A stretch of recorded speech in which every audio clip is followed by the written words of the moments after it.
Season 3, Episode 2. Alright, so this episode of Attack on Titan, basically the last episode left off with humans hunting down the scouts who are trying to get Eren and Historia. And one thing I liked about this episode was, well, first off, the combat was cool because these people, they don't have swords, they have guns. And they're trained to actually fight humans. And then that's one thing I kind of liked about it, was that we got to see some more applications of the technology in this world. And it's just this, big secret conspiracy where we don't know if we can trust the government, and it was a very interesting episode. Also, I really liked how it was a moral episode where the characters are just sitting around, because one of the main characters, he kills a girl, and he's just like, am I a bad person for killing this person? She didn't even shoot. I mean, did I do the right thing? And that's one thing I actually really enjoyed about the episode, is because if he just killed her, he said, yeah, I killed her, I don't care. It feels like a TV show. But for a character to shoot a character killer, and he's thinking, did I do the right thing? And Captain Levi tells him, he says, you did the right thing. Your comrade was in danger. I thank you for helping your comrade. So I very much enjoyed the episode. And we also got to find out Historia she has the right to the Iron Throne or something. So yeah, very good episode. My Hero Academy Season 3, Episode 18. So this episode of My Hero Academy, we see more of the preliminary exams. And really there's not much to talk about. We just see a bunch of people get through the test. We got to see some pretty cool action. We got to see Bakuno's attack, where I like where his kind of mind phase in. He's actually a team player, and instead of just going, die! Now he's using his new power, the AP shots, and it's a more focused attack, so he doesn't have to hurt people around him, which is what being a hero is all about. It's not destroying a city for no damn reason. Man of Steel. And basically we just see everyone passing, and now we're moving on to the second part of the exams, where it's going to be rescue missions. A good hero has to be able to rescue someone. And if you didn't tell, this is my new My Hero Academy shirt. All Might. Awesome. I mean, if you haven't been watching the show, I recommend checking it out. Better Call Saul, Season 3, Episode 4. So this episode, Better Call Saul, was kind of it was an alright episode this week. Basically, this week we see Jimmy, he gets a job at a cell phone service, and basically he's kind of bored, and he realizes that really he just got to do this job until he can become a lawyer again. Really, the episode is more, you see Mike and Gus at the end of the episode, where Gus tells Mike, he says, you knew that he was trying to kill Hector, and he's like, I told you I wasn't going to kill him. I didn't tell you I was going to not keep him alive. And so that was an interesting part of the episode.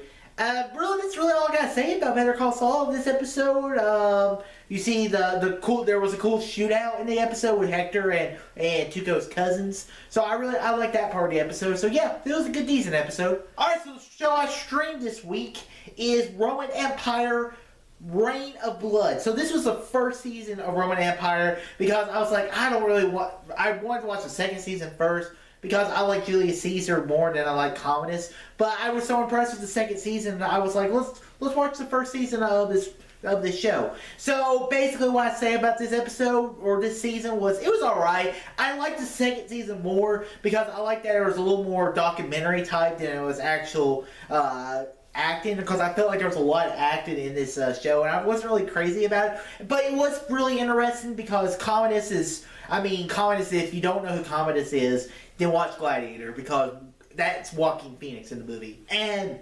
history is known, and I'm glad that the show actually pointed it out, that he was crazy. And he was a little bit crazy, and after having a great emperor, Maximus Aurelius, who Commodus really brought an end to the Roman Empire. The Roman Empire would last another couple hundred more years.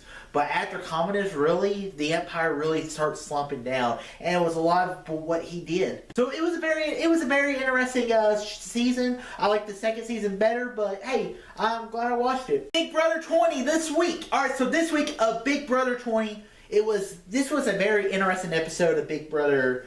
Or this week of Big Brother 20. Basically what happens, Angela, she wins HOH. And you're like, okay, so Angela's probably going to nominate Fezzi and Haley, or Haley and Sam. And the thing I liked about this week was Angela. She basically broke her promise to Fezzi and Haley, once again showing Angela's a psychopath. Cuckoo, cuckoo, cuckoo. You can see those wires stab and go cuckoo, cuckoo. And basically, Fezzi's upset at Angela and that side of the house, but he never talks to him. Casey wins the veto. It was a job catching. It was a veto competition catching footballs. Or balls. Casey's a wide receiver in the women's football league, whatever the hell that is called. So if she can't do this challenge, she doesn't deserve to be in there, to be perfectly honest. So overall, and then at the end of the eviction, you see Fezzi going home. Not really a big shock. You have the battle back, and Scotty wins. I'm glad to see Scotty come back because I think he kind of got screwed over by Fezzi last week. So it'll be interesting to see what happens this upcoming week on Big Brother. So yeah. All right, my final streaming show to talk about is One Punch Man. All right, I've only started this show like this week, and I've only watched one episode, so I cannot give you too much information about it, and I really don't even know the characters' names at this point because I'm only one episode in. But the basic premise is you have this guy who he trains himself to be a hero, and he becomes overpowered and everything. And the thing I like about this show, this anime show, it's kind of a parody. It kind of reminds me of a bit of a Deadpool kind of thing, where you have the villains are so ridiculously stupid, and you have the character who's like a half a lobster. He's like, "I ate so lobster, and I became a half lobster." You're just like, okay, so this is what kind of show this is going to be. That's completely fine. And then when he says, "I trained so hard, my hair fell out," and I'm just like, what? That's pretty funny. And then also the guy he's fighting this big giant character, and his brother he is on his shoulder and gets him a potion that makes him giant. And One Punch Man guy is on his shoulder, but he has the other shoulder, and it's funny stuff. So I enjoyed the first episode. I'll talk more about it next week. So guys, that is episode 3 of the Darth Easy TV recap show. Guys, I hope you enjoyed it. I always enjoy doing these TV recaps. I'm gonna keep doing them, and yeah, that's all I gotta say about that. So guys, if you like this video, click that thumbs up button, subscribe to see more, tell your friends about Easy Nation. Oh.